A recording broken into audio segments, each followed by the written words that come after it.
an anthology of readings of Almighty God's words.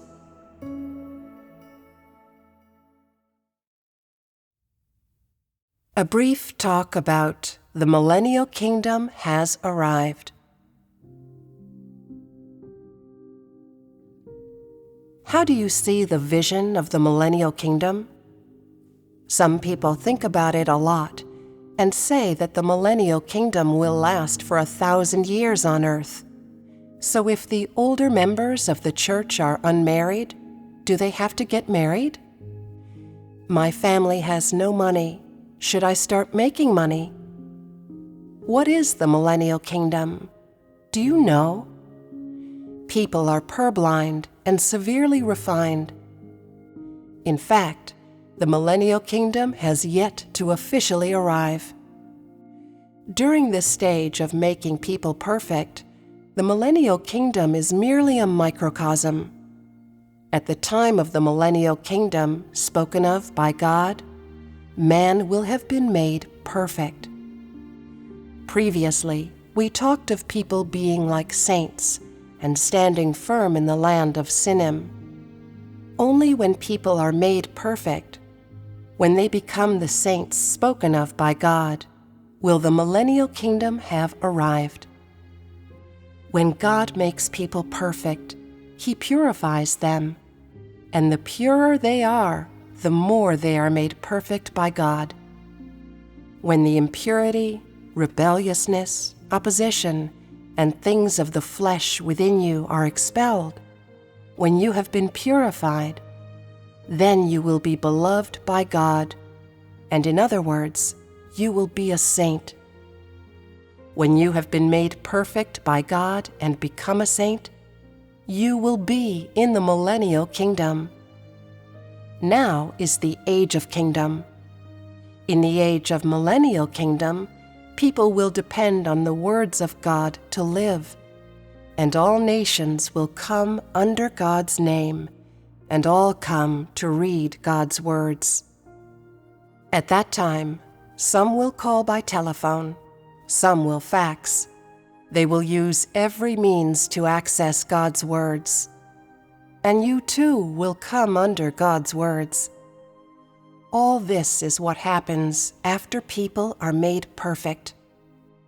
Today, people are made perfect, refined, enlightened, and guided through words. This is the age of kingdom. It is the stage of people being made perfect, and it has no connection to the age of Millennial Kingdom. During the age of Millennial Kingdom, people will have already been made perfect, and the corrupt disposition within them will have been made pure. At that time, the words spoken by God will guide people step by step and reveal all of the mysteries of God's work from the time of creation until today. And His words will tell people of God's actions in every age and every day, how He guides people inside, the work He does in the spiritual realm, and will tell man of the dynamics of the spiritual realm. Only then will it truly be the age of Word. Now is merely a microcosm. If people are not made perfect and purified, they will have no way of living 1,000 years on earth, and their flesh will inevitably decay. If people are purified inside, and they are no longer of Satan and the flesh, then they will remain alive on earth.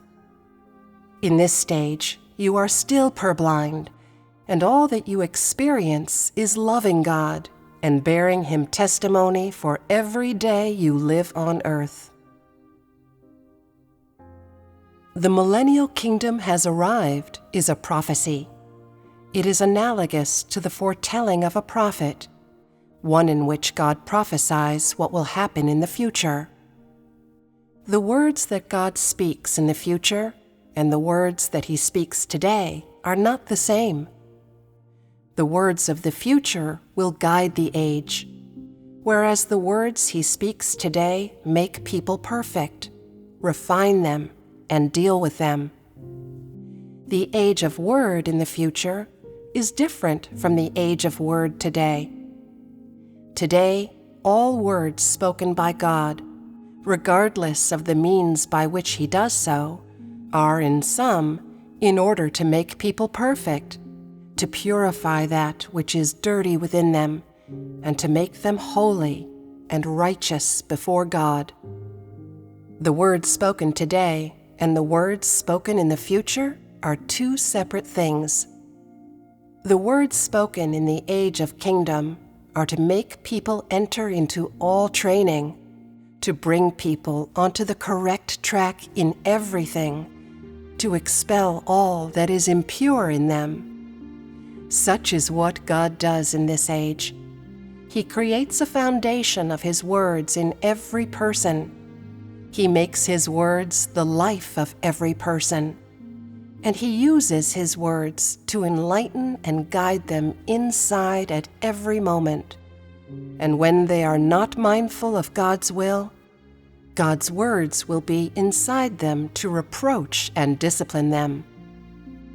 The words of today are to be the life of man. They directly provide all that man needs. All that he lacks inside is provided for by God's words. And all those who accept God's words are enlightened by eating and drinking His words.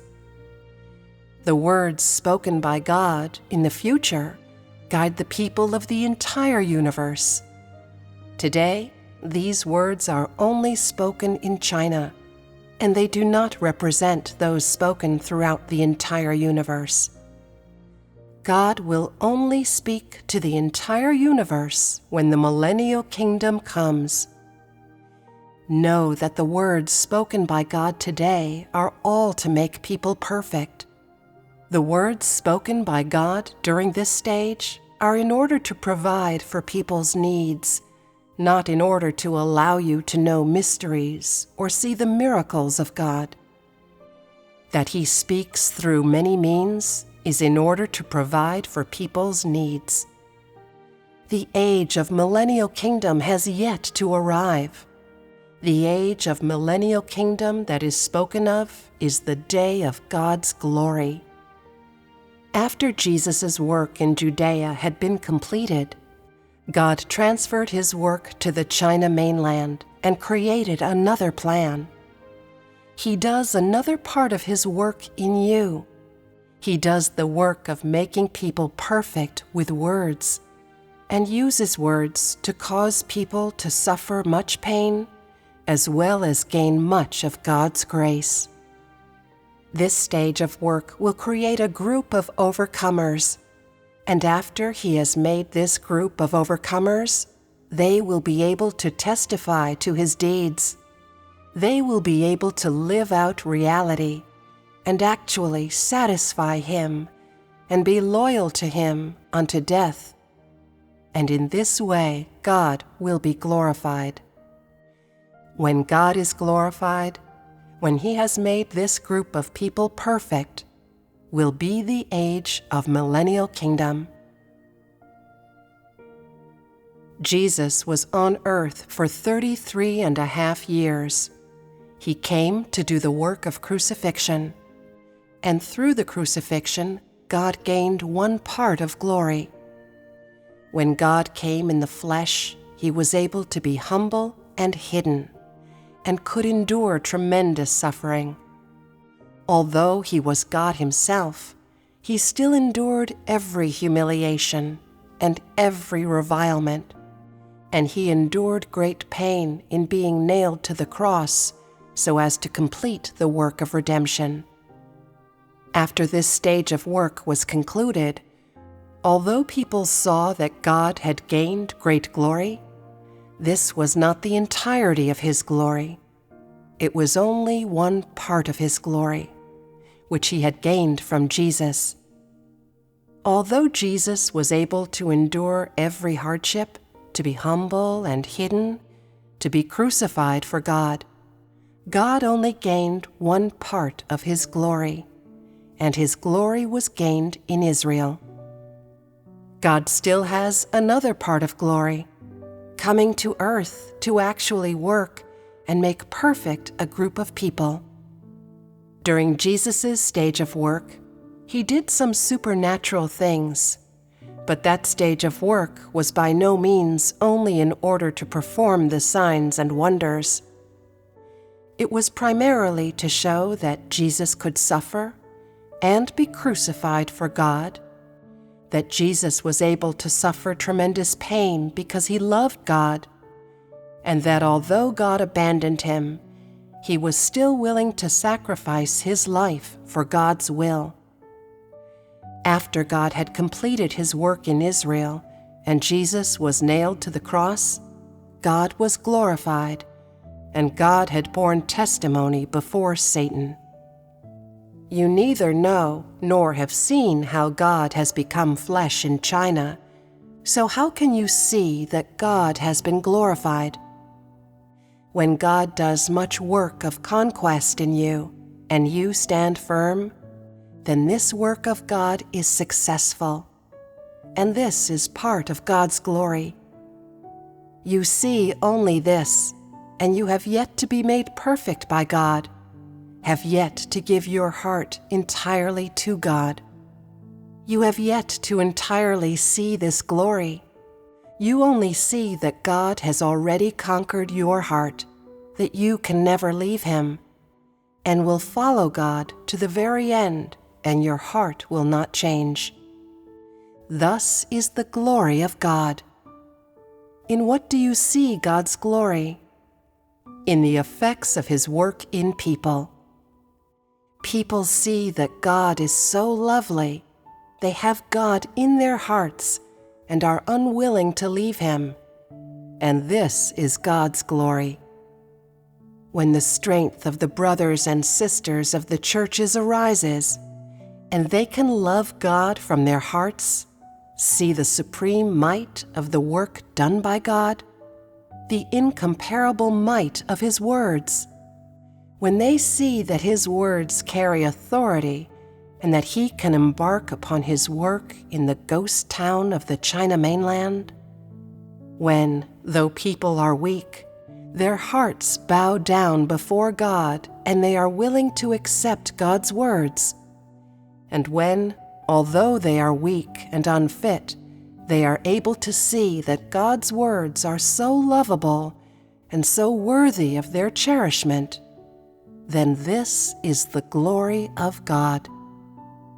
When the day comes on which people are made perfect by God and are able to surrender before him and can completely obey God and leave their prospects and fate in the hands of God, then the second part of God's glory will have been entirely gained, which is to say, when the work of the practical God has been entirely completed, his work on the China mainland will come to an end. In other words, when those who were predestined and chosen by God have been made perfect, God will be glorified. God said that he has brought the second part of his glory to the east, yet this is invisible to the naked eye. God has brought his work to the east. He has already come to the east, and this is God's glory. Today, although his work has yet to be completed, because God has decided to work, it shall surely be accomplished. God has decided he shall complete this work in China, and he has resolved to make you perfect. Thus he gives you no way out. He has already conquered your hearts, and you have to go on whether you want to or not. And when you are gained by God, God is glorified. Today, God has yet to be completely glorified, because you have yet to be made perfect. And although your hearts have returned to God, there are still many weaknesses in your flesh. You are incapable of satisfying God. You are unable to be mindful of God's will. and there are many negative things that must be rid from you.